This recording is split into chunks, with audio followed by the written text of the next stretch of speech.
Hola, esto es Eco de Relatos. Hoy leeremos El Hobbit de J.R.R. Tolkien. Capítulo 8. Moscas y arañas. Caminaban en fila. La entrada del sendero era una suerte de arco que llevaba a un túnel lóbrego formado por dos árboles inclinados, demasiado viejos y ahogados por la hiedra y los líquenes colgantes para tener más que unas pocas hojas ennegrecidas. El sendero mismo era estrecho y serpenteaba por entre los troncos. Pronto la luz de la entrada fue un pequeño agujero brillante allá atrás, y en el silencio profundo los pies parecían golpear pesadamente mientras todos los árboles se doblaban sobre ellos y escuchaban. Cuando se acostumbraron a la oscuridad, pudieron ver un poco, a los lados, una trémula luz de color verde oscuro. En ocasiones un rayo de sol que alcanzaba a deslizarse por una abertura entre las hojas de allá arriba y escapar a los enmarañados arbustos y ramas entretejidas de abajo, caía tenue y brillante ante ellos. Pero esto ocurría raras veces y cesó pronto. Había ardillas negras en el bosque. Los ojos penetrantes e inquisitivos de Bilbo empezaron a vislumbrarla fugazmente mientras cruzaban rápidas el sendero y se escabullían escondiéndose detrás de los árboles. Había también extraños ruidos, gruñidos, susurros, correteos en la maleza y entre las hojas que se amontonaban en algunos sitios del bosque, pero no conseguían ver qué causaba estos ruidos. Entre las cosas visibles lo más horrible eran las telarañas, espesas telarañas oscuras, con hilos extraordinariamente gruesos, tendidas casi siempre de árbol a árbol, o enmarañadas en las ramas más bajas a los lados.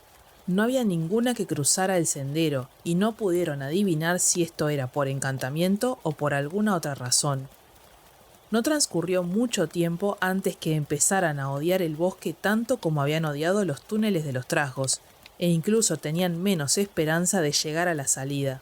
Pero no había otro remedio que seguir y seguir, aún después de sentir que no podían dar un paso más si no veían el sol y el cielo, y de desear que el viento les soplara en la cara. El aire no se movía bajo el techo del bosque, eternamente quieto, sofocante y oscuro.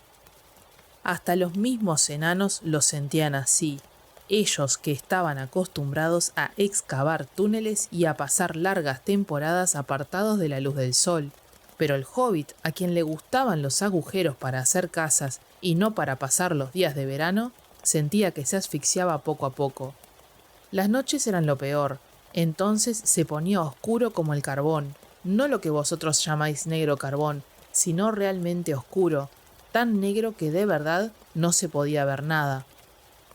Bilbo movía la mano delante de la nariz, intentando en vano distinguir algo. Bueno, quizá no es totalmente cierto decir que no veían nada. Veían ojos. Dormían todos muy juntos y se turnaban en la vigilia. Cuando le tocaba a Bilbo veía destellos alrededor y a veces pares de ojos verdes, rojos o amarillos se clavaban en él desde muy cerca.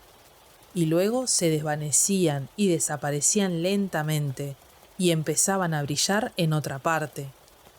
De vez en cuando destellaban en las ramas bajas que estaban justamente sobre él, y eso era lo más terrorífico. Pero los ojos que menos le agradaban eran unos que parecían pálidos y bulbosos. Ojos de insecto, pensaba, no ojos de animales, pero demasiado grandes. Aunque no hacía aún mucho frío, trataron de encender unos fuegos, pero desistieron pronto. Parecían atraer cientos y cientos de ojos alrededor, pero esas criaturas, fueran las que fuesen, tenían cuidado de no mostrar su cuerpo a la luz trémula de las brasas. Peor aún, atraían a miles y miles de falenas grises oscuras y negras, algunas casi tan grandes como vuestras manos, que revoloteaban y les zumbaban en los oídos. No fueron capaces de soportarlo ni a los grandes murciélagos negros como sombreros de copa, así que pronto dejaron de encender fuegos y dormitaban envueltos en una enorme y extraña oscuridad.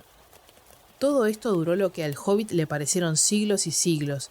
Siempre tenía hambre, pues cuidaban sobremanera las provisiones. Aún así, a medida que los días seguían a los días y el bosque parecía siempre el mismo, empezaron a sentirse preocupados. La comida no duraría siempre. De hecho, empezaba a escasear. Intentaron cazar alguna ardilla y desperdiciaron muchas flechas antes de derribar una en el sendero. Cuando la asaron, tenía un gusto horrible y no cazaron más. Estaban sedientos también. Ninguno llevaba mucha agua y en todo el trayecto no habían visto manantiales ni arroyos. Así estaban cuando un día descubrieron que una corriente de agua interrumpía el sendero. Rápida y alborotada, pero no demasiado ancha, fluía cruzando el camino y era negra, o así parecía en la oscuridad. Fue bueno que Beorn les hubiese prevenido contra ella, o hubieran bebido y llenado alguno de los odres vacíos en la orilla, sin preocuparse por el color. Así que solo pensaron en cómo atravesarla sin mojarse. Allí había habido un puente de madera, pero se había podrido con el tiempo y había caído al agua dejando solo los postes quebrados cerca de la orilla. Bilbo, arrodillándose en la ribera, miró adelante con atención y gritó: «¡Hay un bote en la otra orilla! ¿Por qué no pudo haber estado aquí?»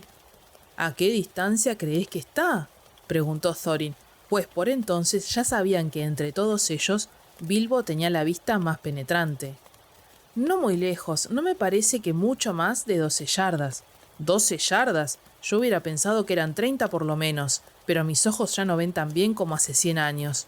Aún así, 12 yardas es tanto como una milla. No podemos saltar por encima del río y no nos atrevemos a vadearlo o nadar». «¿Alguno de vosotros puede lanzar una cuerda?»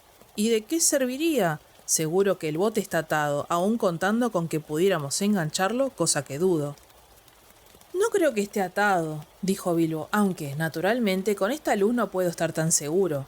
Pero me parece como si solo estuviese varado en la orilla, que es bastante baja, ahí donde el sendero se mete en el río».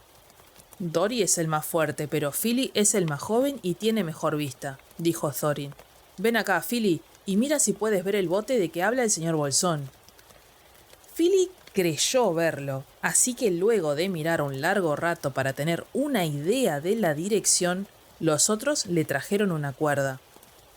Llevaban muchas con ellos y en el extremo de la más larga ataron uno de los ganchos de hierro que usaban para sujetar las mochilas a las correas de los hombros. Fili lo tomó, lo balanceó un momento y lo arrojó por encima de la corriente. Cayó salpicando en el agua. «No lo bastante lejos», dijo Bilbo, que observaba la otra orilla. «Un par de pies más y hubieras alcanzado el bote. Inténtalo otra vez. No creo que el encantamiento sea tan poderoso para hacerte daño si tocas un trozo de cuerda mojada». Recogieron el gancho y Fili lo alzó en el aire, aunque dudando aún. Esta vez tiró con más fuerza. «Calma», dijo Bilbo. «Lo has metido entre los árboles del otro lado. Retíralo lentamente». Fili retiró la cuerda poco a poco y un momento después Bilbo dijo: «¡Cuidado! Ahora está sobre el bote. Esperemos que el hierro se enganche». Y se enganchó. La cuerda se puso tensa y Fili tiró en vano. Kili fue en su ayuda y después Oin y Glóin tiraron y de pronto cayeron todos de espaldas. Bilbo, que estaba atento, alcanzó a tomar la cuerda y con un trozo de palo retuvo el pequeño bote negro que se acercaba arrastrado por la corriente. «¡Socorro!», gritó, y Balin aferró el bote antes de que se deslizase aguas abajo. «Estaba atado después de todo», dijo, mirando la amarra rota que aún colgaba del bote. «Fue un buen tirón, muchachos, y suerte que nuestra cuerda era la más resistente». «¿Quién cruzará primero?», preguntó Bilbo. «Yo», dijo Thorin, «y tú vendrás conmigo, y Fili y Balin. No cabemos más en el bote. Luego Kili, Oin, Glóin y Dori. Seguirán Ori y Nori, Bifor y Bofur, y por último Dwalin y Bombur». «Soy siempre el último, y eso no me gusta», dijo Bombur. «Hoy le toca a otro». «No tendrías que estar tan gordo. Tal como eres, tienes que cruzar el último y con la carga más ligera. No empieces a quejarte de las órdenes o lo pasarás mal». «No hay remos. ¿Cómo impulsaremos el bote hasta la otra orilla?», preguntó Bilbo. «Dadme otro trozo de cuerda y otro gancho», dijo Fili, y cuando se los trajeron arrojó el gancho hacia la oscuridad, tan alto como pudo. Como no cayó, supusieron que se había enganchado en las ramas. «Ahora subid», dijo Philly, «que uno de vosotros tire de la cuerda sujeta al árbol, otro tendrá que sujetar el gancho que utilizamos al principio, y cuando estemos seguros en la otra orilla, puede engancharlo y traer el bote de vuelta». De este modo pronto estuvieron todos a salvo en la orilla opuesta, al borde del arroyo encantado. Dwalin acababa de salir a prisa con la cuerda enrollada en el brazo, y Bombur, refunfuñando todavía, se aprestaba a seguirlo cuando algo decididamente malo ocurrió. Sendero adelante hubo un ruido como de raudas pezuñas. De repente, de la lobreguez, salió un ciervo volador. Cargó sobre los enanos y los derribó, y enseguida se encogió para saltar. Pasó por encima del agua con un poderoso brinco, pero no llegó indemne a la otra orilla. Thorin había sido el único que aún se mantenía en pie y alerta. Tan pronto como llegaron a tierra, había preparado el arco y le había puesto una flecha, por si de pronto aparecía el guardián de la barca.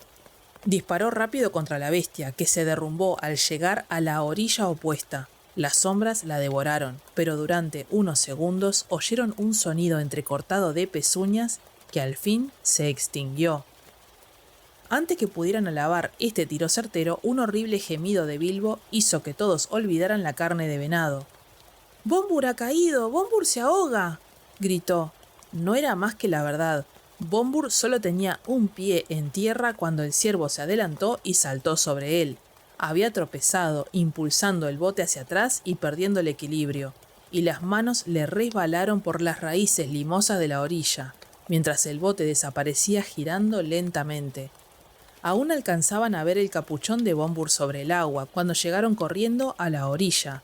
Le echaron rápidamente una cuerda con un gancho. La mano de Bombur aferró la cuerda y los otros tiraron. Por supuesto, el enano estaba empapado de pies a cabeza, pero eso no era lo peor. Cuando lo depositaron en tierra seca ya estaba profundamente dormido.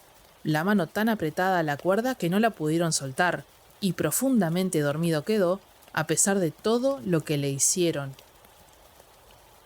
Aún estaban de pie y mirándolo, maldiciendo el desgraciado incidente y la torpeza de Bombur, lamentando la pérdida del bote que les impedía volver y buscar el ciervo, cuando advirtieron un débil sonido, como de trompas y de perros que ladrasen lejos en el bosque. Todos se quedaron en silencio, y cuando se sentaron les pareció que oían el estrépito de una gran cacería al norte del sendero, aunque no vieron nada. Estuvieron allí sentados durante largo rato, no atreviéndose a moverse. Bombur seguía durmiendo con una sonrisa en la cara redonda, como si todos aquellos problemas ya no le preocuparan. De repente, sendero adelante, aparecieron unos ciervos blancos, un cervato y unas ciervas, tan níveos como oscuro había sido el ciervo anterior. Refulgían en las sombras. Antes de que Thorin pudiera decir nada, 3 de los enanos se habían puesto en pie de un brinco y habían disparado las flechas. Ninguna pareció dar en el blanco. Los ciervos se volvieron y desaparecieron entre los árboles tan en silencio como habían venido, y los enanos los persiguieron y les dispararon en vano otras flechas. «¡Deteneos, deteneos!», gritó Thorin, pero demasiado tarde. Los excitados enanos habían desperdiciado las últimas flechas, y ahora los arcos que Beorn les había dado eran inútiles. Esa noche fue una triste partida, y esa tristeza pesó aún más sobre ellos en los días siguientes. Habían cruzado el arroyo encantado, pero más allá el sendero parecía serpear igual que antes, y en el bosque no advirtieron cambio alguno. Si solo hubiesen sabido un poco más de él y hubiesen considerado el significado de la cacería y del ciervo blanco que se les había aparecido en el camino, habrían podido reconocer que iban al fin hacia el linde este, y que si hubiesen conservado el valor y las esperanzas, pronto habrían llegado a sitios donde la luz del sol brillaba de nuevo y los árboles eran más ralos. Pero no lo sabían y estaban cargados con el pesado cuerpo de Bombur, al que transportaban como mejor podían, turnándose de 4 en 4 en la fatigosa tarea, mientras que los demás se repartían los bultos. Y si estos no se hubieran aligerado mucho en las últimas jornadas, nunca lo habrían conseguido, pero el sonriente y soñador Bombur era un pobre sustituto de las mochilas cargadas de comida, pesasen lo que pesasen. Pocos días más y llegó el momento en que no les quedó prácticamente nada que comer o beber. Nada apetitoso parecía crecer en el bosque, solo hongos y hierbas de hojas pálidas y olor desagradable. 4 días después de atravesar el arroyo encantado, llegaron a un sitio del bosque poblado de hayas. En un primer momento les alegró el cambio, pues aquí no crecían malezas y las sombras no eran tan profundas. Había una luz verdosa a ambos lados del sendero, pero el resplandor solo revelaba unas hileras interminables de troncos rectos y grises, como pilares de un vasto salón crepuscular. Había un soplo de aire y se oía viento, pero el sonido era triste. Unas hojas secas cayeron recordándoles que fuera llegaba el otoño. Arrastraban los pies por entre las hojas muertas de otros otoños incontables, que en montones llegaban al sendero desde la alfombra granate del bosque. Bombur dormía aún y ellos estaban muy cansados. A veces oían una risa inquietante y a veces también un canto a lo lejos. La risa era risa de voces armoniosas, no de trasgos, y el canto era hermoso, pero sonaba misterioso y extraño, y en vez de sentirse reconfortados, se dieron prisa por dejar aquellos parajes con las fuerzas que les restaban. 2 días más tarde descubrieron que el sendero descendía, y antes de mucho tiempo salieron a un valle en el que crecían unos grandes robles. «¿Es que nunca de terminar este bosque maldito?», dijo Thorin. «Alguien tiene que trepar a un árbol y ver si puede sacar la cabeza por el techo de hojas y echar un vistazo alrededor. Hay que escoger el árbol más alto que se incline sobre el sendero». Por supuesto, alguien quería decir Bilbo. Lo eligieron porque para que el intento sirviera de algo, quien trepase necesitaría sacar la cabeza por entre las hojas más altas, y por tanto tenía que ser liviano para que las ramas delgadas pudieran sostenerlo. El pobre señor Bolsón nunca había tenido mucha práctica en trepar a los árboles, pero los otros lo alzaron hasta las ramas más bajas de un roble enorme que crecía justo al lado del sendero, y allá tuvo que subir. Lo mejor que pudo. Se abrió camino por entre las pequeñas ramas enmarañadas, con más de un golpe en los ojos. Se manchó de verde y se ensució con la corteza vieja de las ramas más grandes. Más de una vez resbaló y consiguió sostenerse en el último momento. Por fin, tras un terrible esfuerzo en un sitio difícil donde no parecía haber ninguna rama adecuada, llegó cerca de la cima. Todo el tiempo se estuvo preguntando si habría arañas en el árbol y cómo iba a bajar, excepto cayendo. Al fin sacó la cabeza por encima del techo de hojas y en efecto encontró arañas, pero eran pequeñas, de tamaño corriente, y solo les interesaban las mariposas.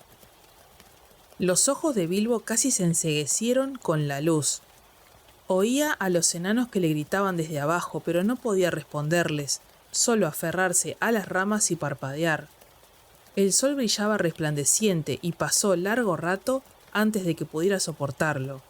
Cuando lo consiguió, vio a su alrededor un mar verde oscuro, rizado aquí y allá por la brisa, y por todas partes cientos de mariposas. Supongo que eran una especie de emperador púrpura, una mariposa aficionada a las alturas de las robledas, pero no eran nada purpúreas, sino muy oscuras, de un negro aterciopelado, sin que se les pudiese ver ninguna marca. Observó a la emperador negra durante largo rato y disfrutó sintiendo la brisa en el cabello y la cara, pero los gritos de los enanos que ahora estaban impacientes y pateaban el suelo allá abajo, le recordaron al fin a qué había venido. De nada le sirvió. Miró con atención tanto como pudo y no vio que los árboles o las hojas terminasen en alguna parte. El corazón que se le había aligerado viendo el sol y sintiendo el soplo de viento, le pesaba en el pecho. No había comida que llevar allá abajo. Realmente, como os he dicho, no estaban muy lejos del linde del bosque, y si Bilbo hubiera sido más perspicaz, habría entendido que el árbol al que había trepado, aunque alto, estaba casi en lo más hondo de un valle extenso. Mirando desde la copa, los otros árboles parecían crecer todo alrededor, como los bordes de un gran tazón, y Bilbo no podía ver hasta dónde se extendía el bosque. Sin embargo, no se dio cuenta de esto, y descendió al fin desesperado, cubierto de arañazos, sofocado y miserable, y no vio nada en la oscuridad de allá abajo. Cuando llegó allí, las malas nuevas pronto pusieron a los otros tan tristes como él. El bosque sigue, sigue y sigue para siempre en todas direcciones. ¿Qué haremos? ¿Y qué sentido tiene enviar a un hobbit? Gritaban como si Bilbo fuese el culpable. Les importaban un rábano las mariposas, y cuando les habló de la hermosa brisa se enfadaron todavía más, pues eran demasiado pesados para trepar y sentirla. Aquella noche tomaron las últimas sobras y migajas de comida, y cuando a la mañana siguiente despertaron, advirtieron ante todo que estaban rabiosamente hambrientos, y luego que llovía, y que las gotas caían pesadamente aquí y allá sobre el suelo del bosque. Eso solo les recordó que también estaban muertos de sed, y que la lluvia no los aliviaba. No se puede apagar una sed terrible solo quedándose al pie de unos robles gigantescos, esperando a que una gota ocasional te caiga en la lengua. La única pizca de consuelo llegó inesperadamente, de Bombur. Bombur despertó de súbito y se sentó rascándose la cabeza. No había modo de que pudiera entender dónde estaba ni por qué tenía tanta hambre. Había olvidado todo lo que ocurría desde el principio del viaje. Aquella mañana de mayo, hacía tanto tiempo.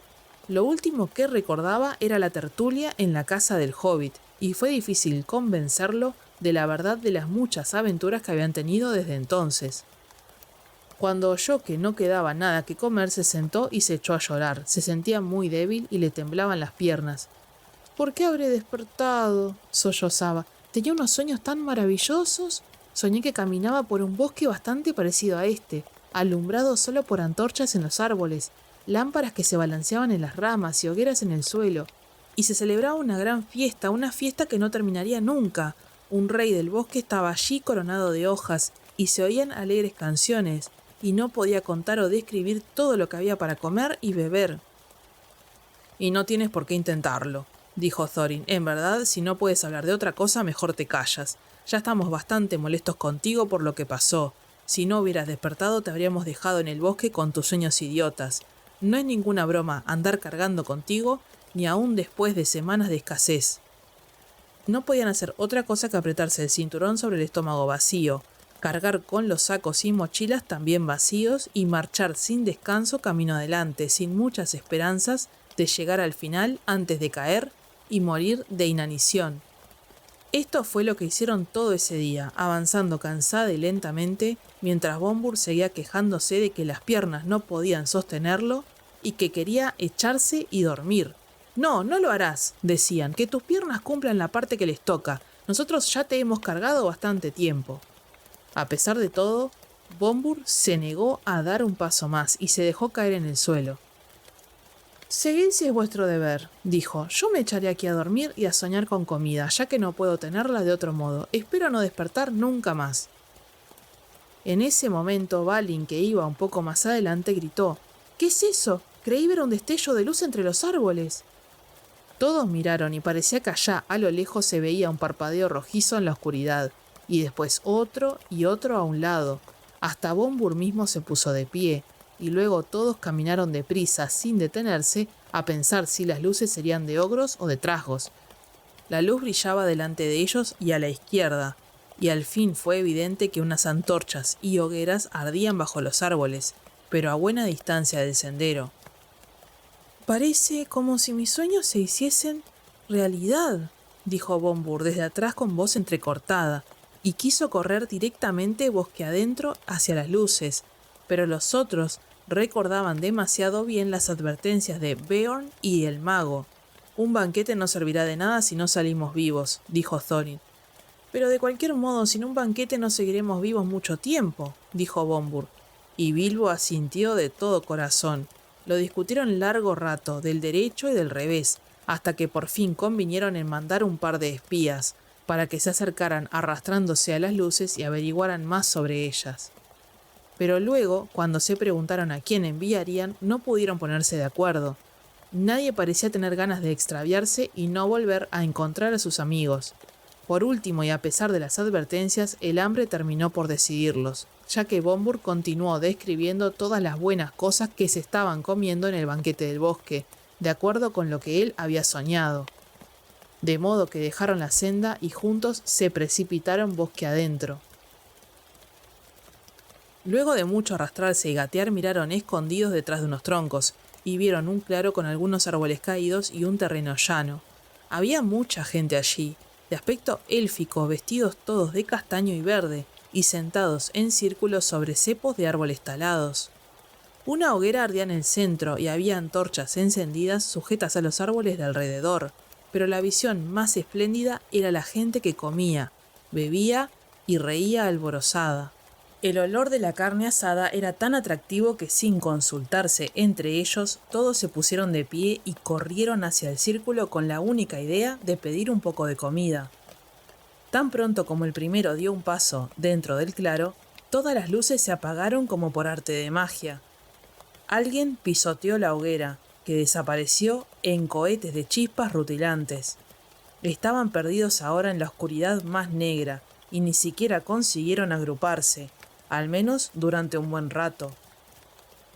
Por fin, luego de haber corrido frenéticamente a ciegas, golpeando con estrépito los árboles, tropezando en los troncos caídos, gritando y llamando, hasta haber despertado sin duda a todo el bosque en millas a la redonda, consiguieron juntarse en montón y se contaron unos a otros.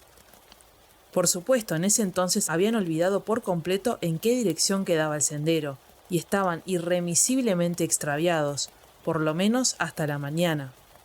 No podían hacer otra cosa que instalarse para pasar la noche allí donde estaban, ni siquiera se atrevieron a buscar en el suelo unos restos de comida por temor a separarse otra vez, pero no llevaban mucho tiempo echados, y Bilbo solo estaba adormecido cuando Dori, a quien le había tocado el primer turno de guardia, dijo con un fuerte susurro: «Las luces aparecen de nuevo allá y ahora son más numerosas». Todos se incorporaron de un salto. Allá, sin ninguna duda, parpadeaban no muy lejos unas luces y se oían claramente voces y risas. Se arrastraron hacia ellas, en fila, cada uno tocando la espalda del que iba adelante. Cuando se acercaron, Thorin dijo: «Que nadie se apresure ahora, que ninguno se deje ver hasta que yo lo diga. Enviaré primero al señor Bolsón para que les hable, no los asustará». «¿Y qué me pasará a mí?», pensó Bilbo. «Y de todos modos no creo que le hagan nada malo». Cuando llegaron al borde del círculo de luz, empujaron de repente a Bilbo por detrás, antes de que tuviera tiempo de ponerse el anillo. Bilbo avanzó tambaleándose a la luz del fuego y las antorchas. De nada sirvió. Otra vez se apagaron las luces y cayó la oscuridad. Si había sido difícil reunirse antes, ahora fue mucho peor, y no podían dar con el hobbit. Todas las veces que contaron eran siempre 13.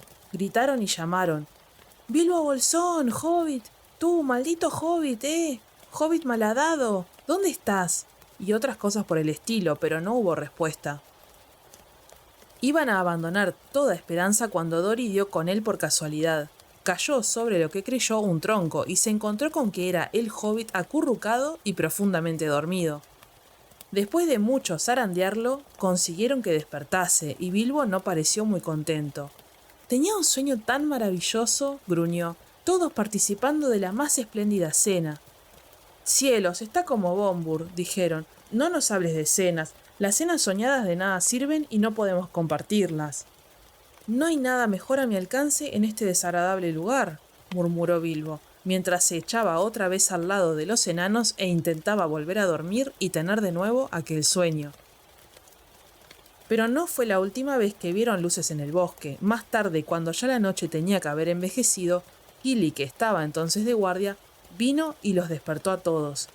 «Ha aparecido un gran resplandor, no muy lejos», dijo. «Cientos de antorchas y muchas hogueras han sido encendidas de repente y por arte de magia. Escuchar el canto y las arpas».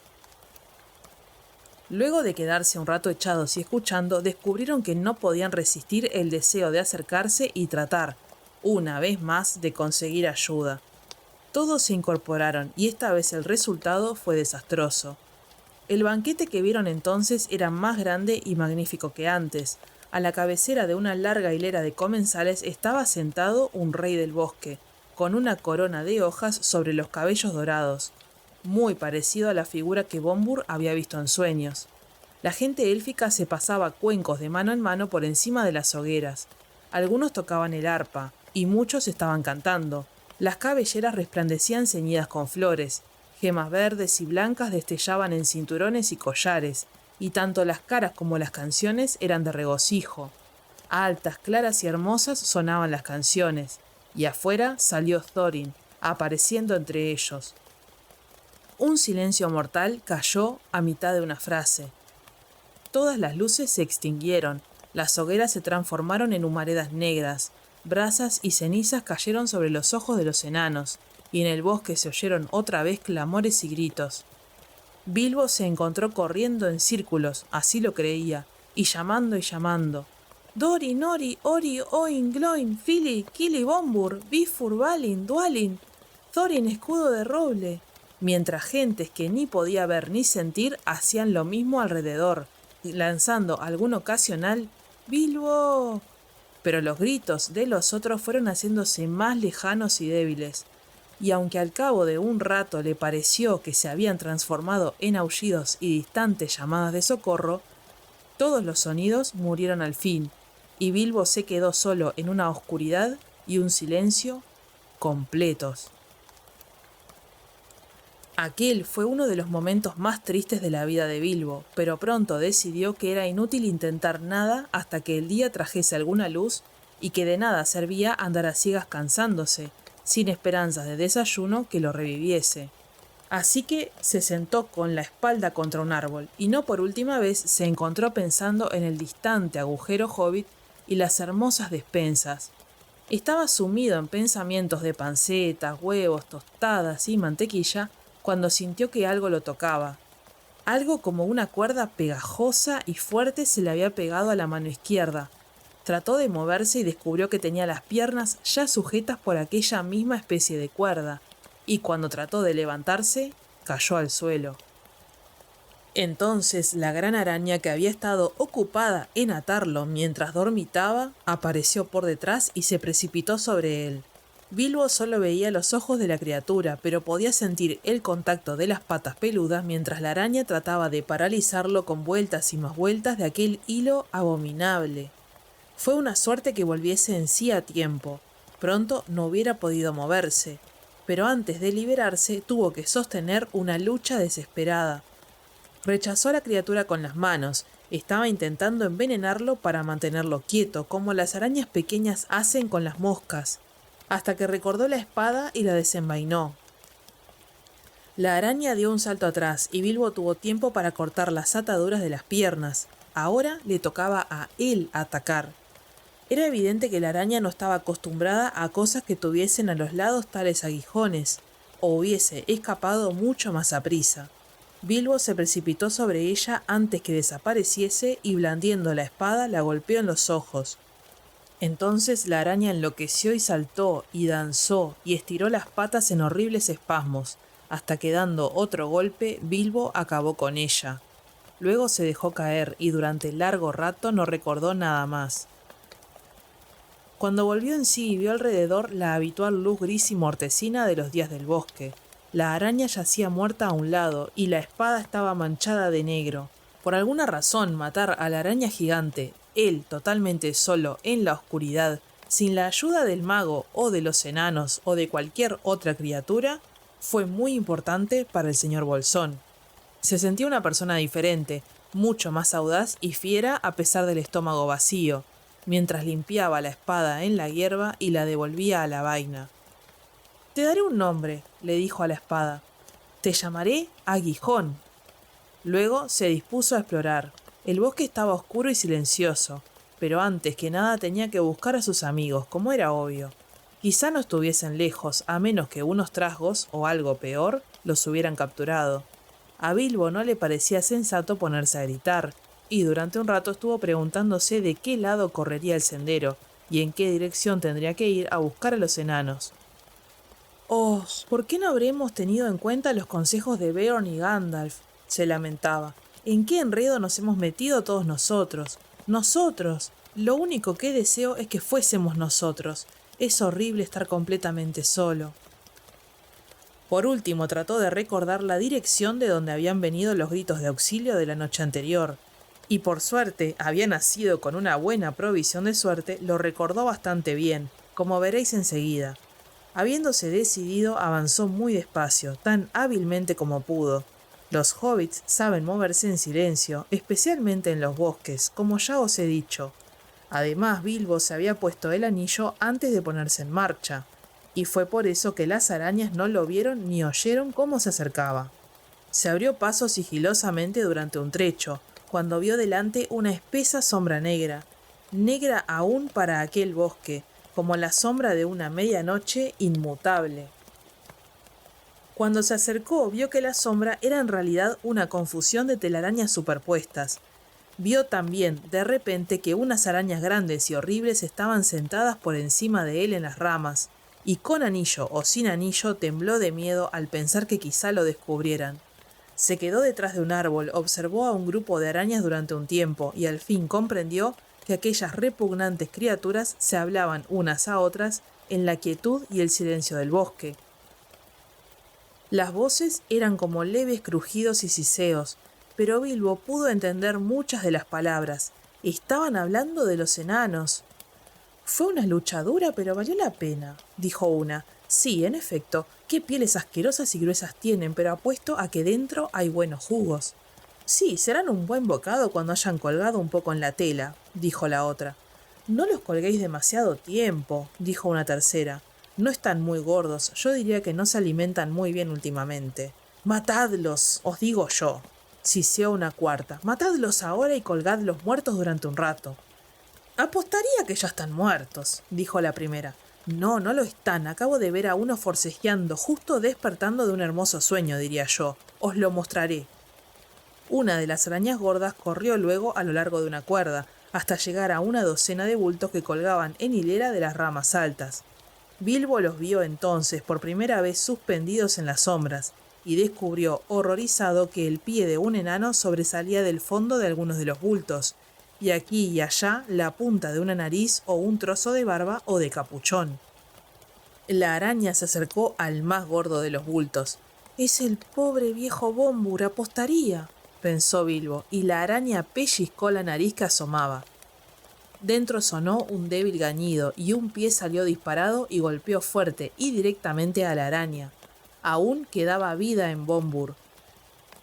Se oyó un ruido como si hubieran pateado una pelota desinflada, y la araña, enfurecida, cayó del árbol, aferrándose a su propia cuerda en el último instante. Las otras rieron. «Tenías bastante razón, la carne está todavía viva y coleando». «Pronto acabaré con eso», siseó la araña colérica, volviendo a trepar a la rama. Bilbo vio que había llegado el momento de hacer algo. No podía llegar hasta donde estaban las bestias, ni tenía nada que tirarles, pero, mirando alrededor, vio que, en lo que parecía el lecho de un arroyo, seco ahora, había muchas piedras. Bilbo era un tirador de piedras bastante bueno, y no tardó mucho en encontrar una lisa y de forma de huevo que le cabía perfectamente en la mano. De niño había tirado piedras a todo, hasta que las ardillas, los conejos y aún los pájaros se apartaban rápidos como el rayo en cuanto lo veían aparecer, y de mayor se había pasado también bastante tiempo arrojando tejos, dardos, bochas, boliches, bolos y practicando otros juegos tranquilos de puntería y tiro. Aunque también podía hacer muchas otras cosas, aparte de anillos de humo, proponer acertijos y cocinar, que no he tenido tiempo de contaros. Tampoco lo hay ahora. Mientras recogía piedras, la araña había llegado hasta Bombur, que pronto estaría muerto. En ese mismo momento Bilbo disparó.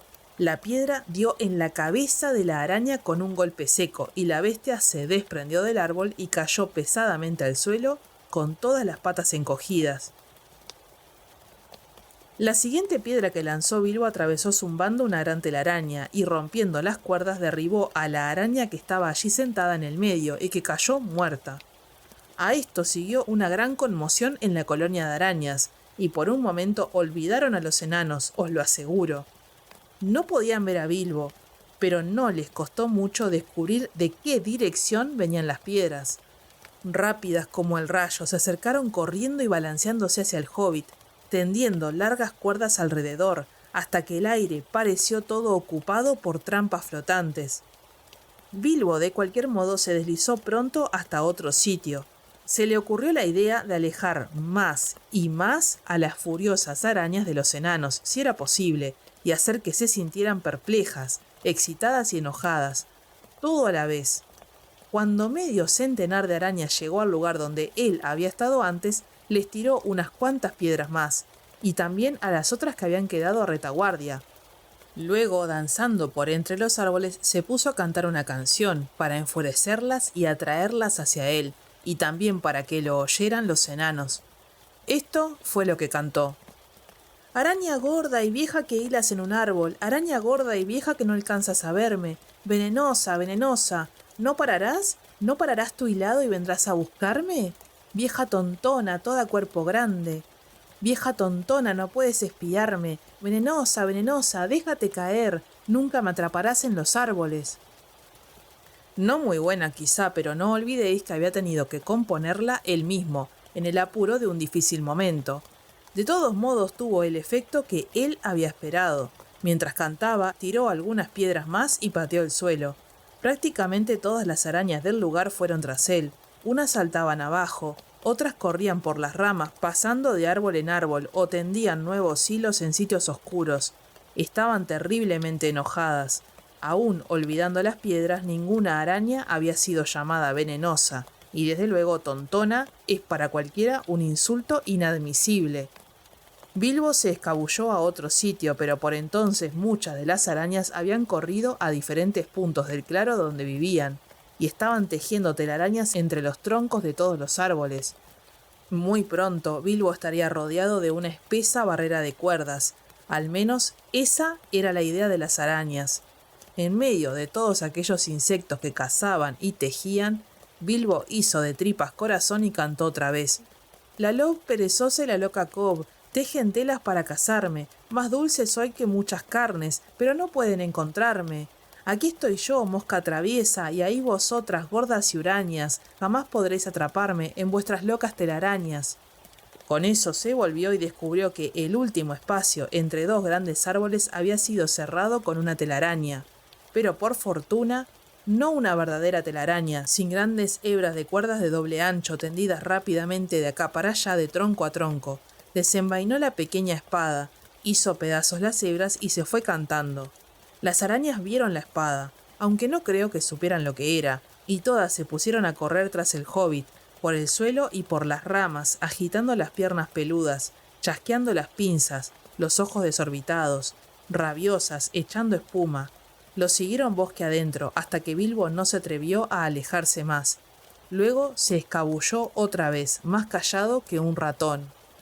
Tenía un tiempo corto y precioso, lo sabía, antes de que las arañas perdieran la paciencia y volviesen a los árboles, donde colgaban los enanos. Mientras tanto tenía que rescatarlos. Lo más difícil era subir hasta la rama larga donde pendían los bultos. No me imagino cómo se las habría arreglado si, por fortuna, una araña no hubiera dejado un cabo colgando. Con la ayuda de la cuerda, aunque se le pegaba a las manos y le lastimaba la piel, trepó y allá arriba se encontró con una araña malvada, vieja, lenta y gruesa, que había quedado atrás y guardaba a los prisioneros, y que había estado entretenida pinchándolos, para averiguar cuál era el más jugoso. Había pensado comenzar el banquete mientras las otras estaban fuera, pero el señor Bolsón tenía prisa, y antes que la araña supiera lo que estaba sucediendo, sintió el aguijón de la espada y rodó muerta cayendo de la rama. El siguiente trabajo de Bilbo era soltar un enano. ¿Cómo lo haría? Si cortaba la cuerda, el enano maltrecho caería golpeándose contra el suelo, que estaba muy abajo. Serpenteando rama adelante, lo que hizo que los pobres enanos se balancearan y danzaran como fruta madura, llegó al primer bulto. «Fili o Kili», se dijo viendo la punta de un capuchón azul que sobresalía de un extremo. «Posiblemente Fili», pensó al descubrir la punta de una nariz larga que asomaba entre las cuerdas enmarañadas. Inclinándose consiguió cortar la mayor parte de las cuerdas pegajosas y fuertes, y entonces, en efecto, con un puntapié y algunas sacudidas, apareció la mayor parte de Fili. Me temo que Bilbo se rió viendo cómo agitaba las piernas y los brazos rígidos mientras danzaba con la cuerda de la telaraña en las axilas, como uno de esos juguetes divertidos que se menean en un alambre. De algún modo, Fili se encaramó en la rama y ahí ayudó todo lo posible al hobbit, aunque se sentía mareado y enfermo a causa del veneno de las arañas y por haber estado colgando la mayor parte de la noche y el día siguiente, envuelto y envuelto en hilos, solo con la nariz fuera para respirar. Tardó mucho tiempo en quitarse aquellas hebras bestiales de los ojos y las cejas, y en cuanto a la barba, tuvo que cortarse la mayor parte. Bien, Bilbo y Fili juntos alzaron primero a un enano y luego a otro y cortaron las ataduras. Ninguno se encontraba mejor que Fili, y algunos bastante peor, pues apenas habían podido respirar. Ya veis, a veces las narices largas son útiles. Y algunos parecían más envenenados. De este modo rescataron a Kili, Bifur, Bofur, Dori y Nori. El pobre viejo Bombur estaba tan exhausto, era el más gordo y lo habían pinchado y pellizcado constantemente, que rodó de la rama y ¡plaf! Cayó al suelo, por fortuna sobre unas hojas, y quedó allí tendido. Pero aún había 5 enanos que colgaban del extremo de la rama, cuando las arañas comenzaron a volver, más rabiosas que nunca. Bilbo fue inmediatamente hasta el sitio en que la rama nacía del tronco y mantuvo a raya a las arañas que subían trepando. Se había quitado el anillo cuando rescató a Fili y había olvidado ponérselo de nuevo, y ahora todas ellas farfullaban y siseaban. «Ya te vemos, asquerosa criatura, te comeremos y solo te dejaremos la piel y los huesos colgando de un árbol». «¡Ah! Tiene un aguijón, ¿verdad? Bueno, de todas maneras lo atraparemos y colgaremos cabeza abajo durante un día o 2». Mientras los enanos trabajaban en el resto de los cautivos y cortaban los hilos, pronto liberarían a todos, aunque no estaba claro qué ocurriría después. Las arañas los habían capturado sin muchas dificultades la noche anterior, pero sorprendiéndolos en la oscuridad. Esta vez parecía que iba a librarse una terrible batalla. De repente, Bilbo cayó en la cuenta de que algunas arañas se habían reunido alrededor del viejo Bombur sobre el suelo. Lo habían atado otra vez y se lo estaban llevando a la rastra. Dio un grito y acuchilló a las bestias que tenía delante. Las arañas retrocedieron enseguida, y Bilbo trepó y saltó desde el árbol, justo en medio de las que estaban en el suelo. La pequeña espada era un tipo de aguijón que no conocían. ¿Cómo se movía de acá para allá? La hoja brillaba triunfante cuando traspasaba a las arañas.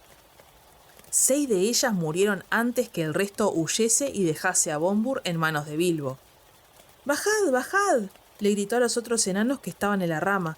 «No os quedéis ahí, os echarán las redes encima», pues veía que unas pocas arañas trepaban a los árboles vecinos, arrastrándose por las ramas sobre la cabeza de los enanos.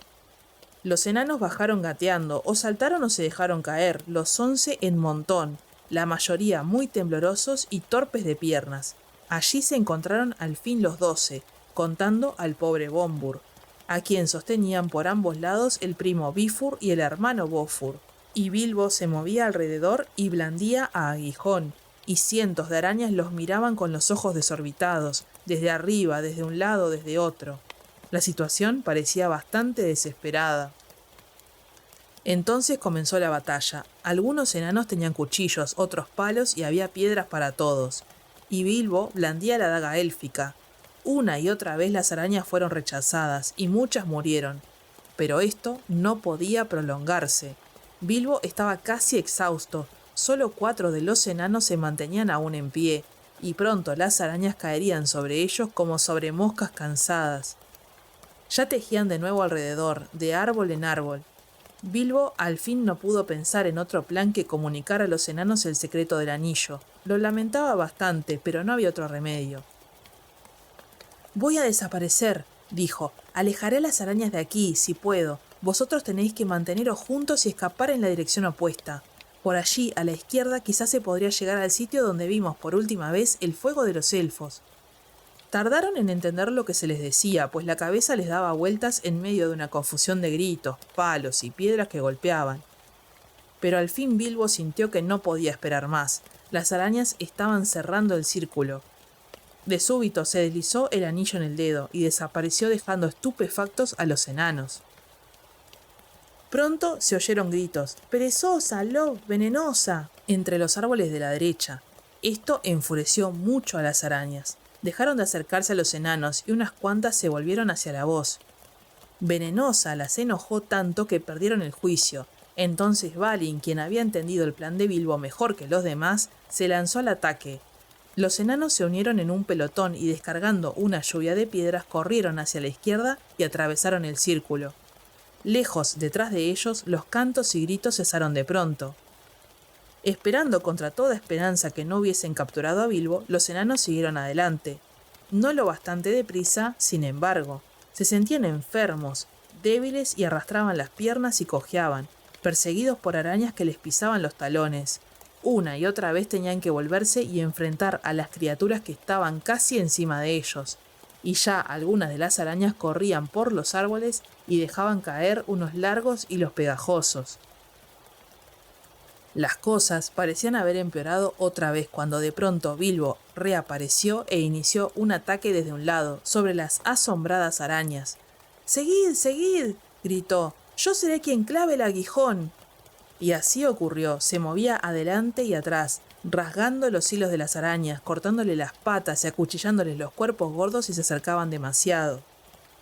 Las arañas se hinchaban de rabia y farfullaban y espumajeaban y siseaban horribles maldiciones, pero ahora tenían un miedo mortal a Aguijón y no se atrevían a acercarse. Así, mientras maldecían, la presa se les escapaba lenta e inexorablemente. Era una situación horrible y parecía durar horas, pero al fin, cuando Bilbo sentía que ya no tenía fuerzas para levantar la mano y asestar otro golpe, de pronto abandonaron la persecución, y no los siguieron más y volvieron decepcionadas a la tenebrosa colonia. Entonces los enanos se dieron cuenta de que habían llegado al círculo en que habían ardido los fuegos de los elfos. No podían saber si era uno de los fuegos que habían visto la noche anterior, pero parecía que algún encantamiento bienhechor persistía en estos sitios, que a las arañas no les gustaban. De cualquier modo la luz era más verde, los arbustos menos espesos y amenazadores, y ahora podían descansar y recobrar el aliento. Allí se quedaron un rato resollando y jadeando, pero muy pronto los enanos empezaron a hacer preguntas. Querían que Bilbo les explicase bien el asunto de las desapariciones. Tanto les interesó la historia del anillo que por un momento olvidaron sus propios problemas. Balin en particular insistió en oír otra vez la historia de Gollum con acertijos y todo lo demás, y con el anillo en el lugar que correspondía. Pero al cabo de un tiempo la luz comenzó a declinar y se hicieron otras preguntas. ¿Dónde estaban y por dónde corría el camino? ¿Dónde habría comida y qué harían ahora? Estas preguntas fueron hechas una y otra vez, y esperaban que el pequeño Bilbo conociese las respuestas. Por lo que podéis ver, habían cambiado mucho de opinión con respecto al señor Bolsón, y ahora lo respetaban de veras, tal y como había dicho Gandalf. Ya no refunfuñaban y esperaban realmente que a Bilbo se le ocurriría algún plan maravilloso. Sabían demasiado bien que si no hubiese sido por el Hobbit, todos estarían ya muertos, y se lo agradecieron muchas veces. Algunos de ellos incluso se pusieron de pie y lo saludaron inclinándose hasta el suelo, aunque el esfuerzo los hizo caer, y durante un rato no pudieron incorporarse. Saber la verdad sobre las desapariciones no disminuyó de ningún modo la opinión que Bilbo les merecía, pues entendieron que tenía ingenio, y también suerte y un anillo mágico, y las tres cosas eran bienes muy útiles. En verdad lo elogiaron tanto que Bilbo Bolsón llegó a sentir que había algo en él de aventurero audaz, al fin y al cabo, aunque se habría sentido aún mucho más audaz si hubiera tenido algo que comer. Pero no había nada, nada de nada, y ninguno estaba en disposición de ir a buscar algo o encontrar el sendero perdido. ¡El sendero perdido! En la fatigada cabeza de Bilbo no había otra cosa. Se sentó y clavó los ojos en los árboles que se sucedían en interminables hileras, y al cabo de un rato todos callaron otra vez. Todos excepto Balin. Mucho tiempo después que los otros hubieran dejado de hablar y cuando ya habían cerrado los ojos, Balin seguía aún murmurando y riendo entre dientes. Gollum, caramba, así fue como llegó a escabullirse delante de mí, ¿no? Ahora me lo explico, arrastrándose en silencio nada más, ¿no, señor Bolsón? Los botones todos sobre el umbral, el bueno de Bilbo, Bilbo, Bilbo, bo, y poco después se quedó dormido, y durante un largo rato no se oyó nada. De pronto, Dwalin abrió un ojo y miró alrededor. ¿Dónde está Thorin?, preguntó. Fue un golpe terrible. Desde luego solo eran 13, 12 enanos y el hobbit. ¿Dónde pues estaba Thorin? Se preguntaron qué desgracia habría caído sobre él, un encantamiento o quizás unos monstruos oscuros, y todos se estremecieron mientras yacían perdidos allí en el bosque. Y así cuando la tarde se hizo noche negra, cayeron uno tras otro en un sueño incómodo, de horribles pesadillas, y ahí tenemos que dejarlos por ahora, demasiado enfermos y débiles como para ponerse a vigilar o turnarse como centinelas. Thorin había sido capturado mucho antes que ellos. ¿Recordáis que Bilbo cayó dormido como un tronco cuando entró en el círculo de luz? La vez siguiente fue Thorin quien dio un paso adelante, y cuando la luz desapareció, cayó al suelo como una piedra encantada.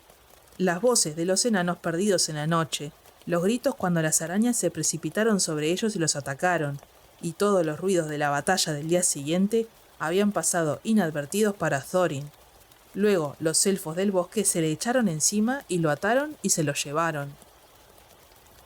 Por supuesto, las gentes de los banquetes eran elfos del bosque.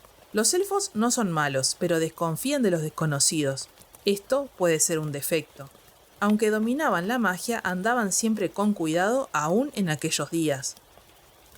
Distintos de los altos elfos del poniente, eran más peligrosos y menos cautos, pues muchos de ellos, así como los parientes dispersos de las colinas y montañas, descendían de las tribus antiguas que nunca habían ido a la tierra occidental de las hadas. Allí los elfos de la luz, los elfos del abismo y los elfos del mar vivieron durante siglos y se hicieron más justos, prudentes y sabios, y desarrollaron artes mágicas y la habilidad de crear objetos hermosos y maravillosos, antes de que algunos volvieran al ancho mundo. En el ancho mundo los elfos del bosque disfrutaban de los crepúsculos del sol y la luna, pero preferían las estrellas, e iban de un lado a otro por los bosques enormes que crecían en tierras ahora perdidas. Habitaban la mayor parte del tiempo en los límites de las florestas, de donde salían a veces para cazar o cabalgar y correr por los espacios abiertos a la luz de la luna o de los astros. Y luego de la llegada de los hombres, se aficionaron más y más al crepúsculo y a la noche. Sin embargo, eran y siguen siendo elfos, y esto significa buena gente. En una gran cueva, algunas millas dentro del Bosque Negro, en el lado este, vivía en este tiempo el más grande rey de los elfos. Por delante de unas puertas de piedra corría un río que venía de las cimas de los bosques y desembocaba dentro y fuera de los pantanos, al pie de las altas tierras boscosas. Esta gran cueva, en la que se abrían a un lado y a otro otras cuevas más reducidas, se hundía mucho bajo tierra y tenía numerosos pasadizos y amplios salones, pero era más luminosa y saludable que cualquier morada de trasgos, y no tan profunda ni tan peligrosa. De hecho, los súbditos del rey vivían y cazaban en su mayor parte de los bosques abiertos y tenían casas o cabañas en el suelo o sobre las ramas. Las hayas eran sus árboles favoritos. La cueva del rey era el palacio, un sitio seguro para guardar los tesoros y una fortaleza contra el enemigo. Era también la mazmorra de los prisioneros, así que a la cueva arrastraron a Thorin, no con excesiva gentileza, pues no querían a los enanos y pensaban que Thorin era un enemigo. En otros tiempos habían librado guerras con algunos enanos, a quienes acusaban de haberles robado un tesoro.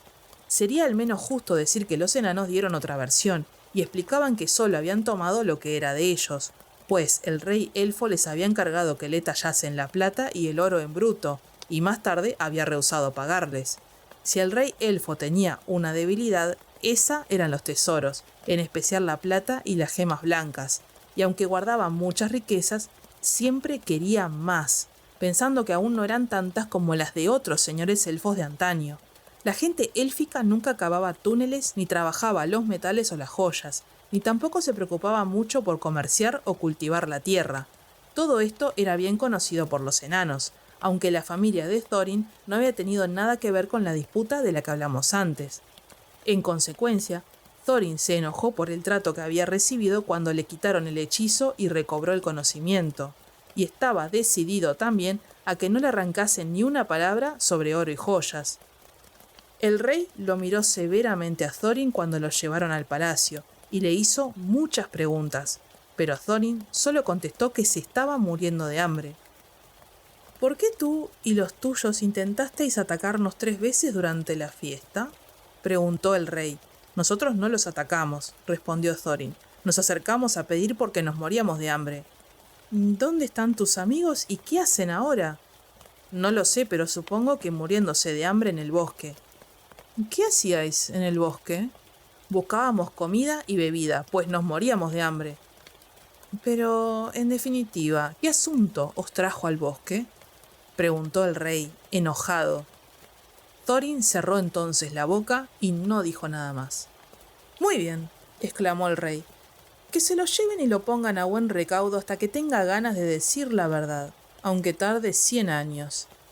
Entonces los elfos lo ataron con correas y lo encerraron en una de las cuevas más interiores, de sólidas puertas de madera, y lo dejaron allí. Le dieron buena comida y bebida en abundancia, pues los elfos no eran trasgos y se comportaban de modo razonable con los enemigos que capturaban, aun con los peores. Las arañas gigantes eran las únicas cosas vivientes con las que no tenían misericordia. Allí, en la mazmorra del rey, quedó el pobre Thorin, y luego de haber dado gracias por el pan, la carne y el agua, empezó a preguntarse qué habría sido de sus infortunados amigos. No tardó mucho en saberlo, pero esto es parte del capítulo siguiente, y el comienzo de una nueva aventura en la que el hobbit muestra otra vez su utilidad.